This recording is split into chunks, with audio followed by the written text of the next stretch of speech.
2025ல Annabel பொம்மை காணாம போச்சுன்னு ஒரு பெரிய பேச்சு. இது உண்மையா இல்ல சும்மா ஏதாவது சினிமா வதந்தியா? நீங்களே பாருங்க. அனபெல் நம்மளுக்கு த்ரில்லர் படங்கள்ல வரும் பயங்கர பொம்மை மாதிரி தெரியுது. ஆனா உண்மையில இது ரகடி அண்ட் டைப் பொம்மை தான்.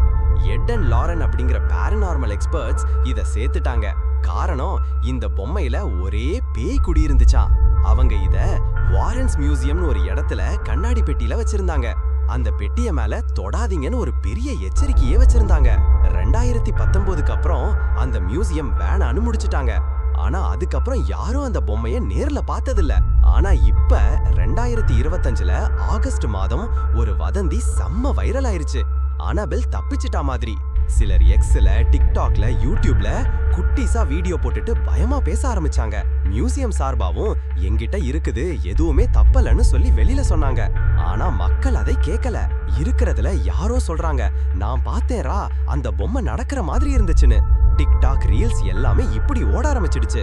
இது போலதான் 2020லயும் ஒரு வதந்தி வந்திருந்துச்சு. அப்பவும் இந்த பொம்மை தப்பிச்சு அப்படின்னு. ஆனா அது கிட்டத்தட்ட பிஆர் ஸ்டண்ட் தான்னு நீட்டா ஆளுங்க சொன்னாங்க. அப்போ இந்த தடவை உண்மையா இல்ல புது படத்துக்கு விளம்பரமா? இதுலயே தான் மர்மம் இருக்கு. இந்த மாதிரி பயமா வித்தியாசமா இருக்கும் விஷயங்கள் வேண்டும்னா நம்ம சேனலை பின்தொடருங்க, ஒரு லைக் பண்ணுங்க.